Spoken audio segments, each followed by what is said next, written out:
Sud Radio, le grand matin week-end, 7h-10h, Maxime Liédo. 7h17 sur Sud Radio et un sujet du côté de Nice avec un problème ou en tout cas un débat autour de l'usage de la vidéosurveillance. Bonjour Nathalie Théiot. Bonjour. Merci beaucoup d'être avec nous ce matin. Vous êtes la présidente de la Ligue des droits de l'homme sur la vidéosurveillance algorithmique justement utilisée à Nice et interdite définitivement par le Conseil d'État.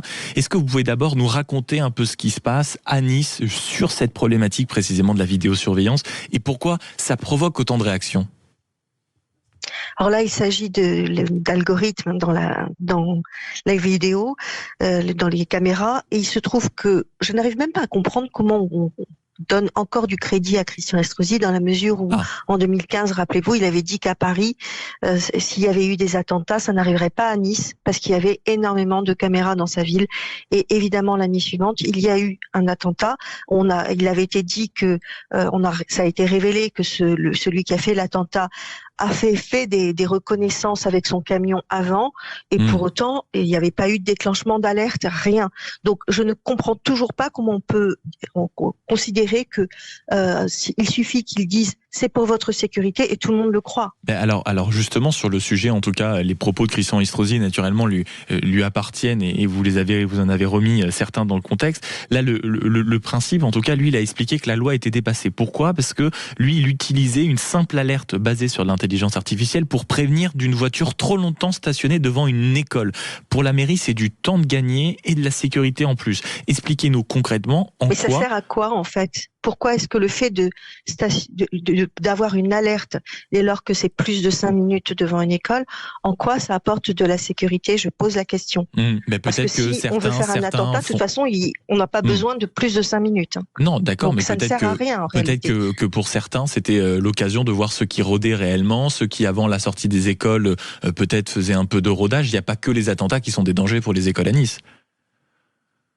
Mais c'est toujours pareil. On nous dit que on va plus vous surveiller et ça va apporter de la sécurité. Mais en fait, alors comme argument concrètement, corrélation, Nathalie Théiot, la Cour des comptes nous l'a dit, il n'y a pas de corrélation entre la surveillance et le fait par des caméras et le fait qu'il y ait moins de délinquance, par exemple. Il n'y a pas de corrélation. Et pourtant, il y a beaucoup de villes, beaucoup de maires caméras, qui, quand ils prennent des villes, Mais en plus de ça, sur l'intelligence artificielle, effectivement, il n'y a pas de loi. Or, en ce moment est effectivement votée une loi qui est, c'est la loi JO 2030. Et déjà, c'est le fait qu'il y ait une expérimentation sur les algorithmes, c'était la loi JO 2024.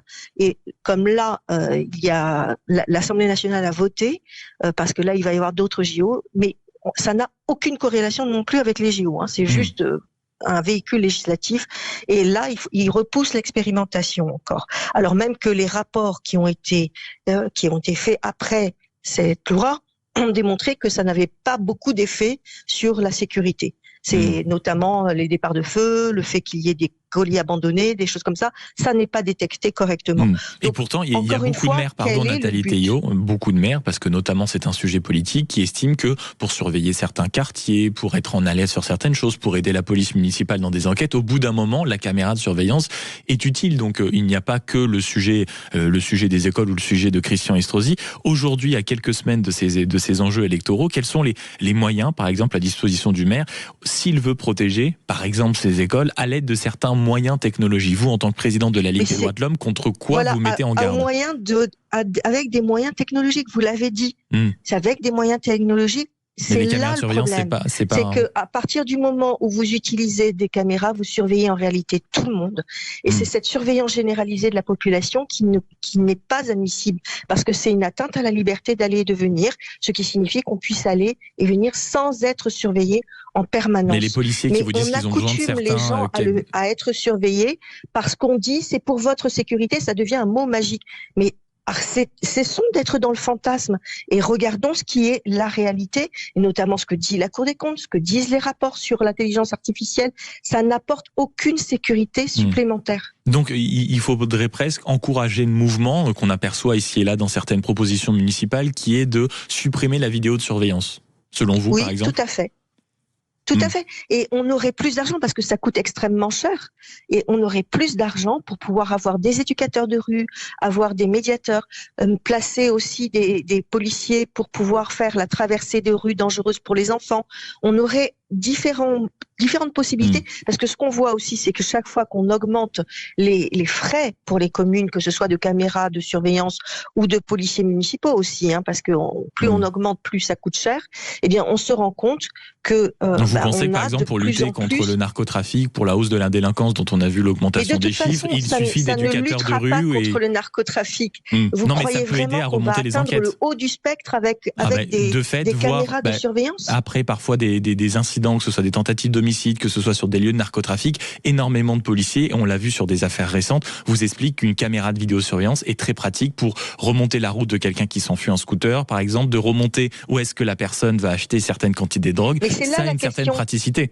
La Cour de cassation, la Cour des comptes nous dit que ça n'a pas d'efficacité réelle, tendancielle, au sens, ça peut arriver dans une affaire, mais c'est pas ça qui va faire que il va y avoir la possibilité d'agir. Il vaudrait beaucoup mieux qu'on revienne sur la réforme de la police judiciaire qui a démantelé la police judiciaire, et vous avez les juridictions spécialisées sur la criminalité organisée. Les juges vous disent, on n'a plus les moyens d'avoir des enquêtes sérieuses. Donc investir davantage dans l'humain que dans la technologie. Merci beaucoup Nathalie Théiot d'avoir été avec nous, présidente de la Ligue des droits de l'homme, sur ce sujet en effet des caméras de surveillance, notamment dans les écoles, qui ont fait énormément réagir à Nice. Je vous souhaite une très belle matinée et un très bon dimanche.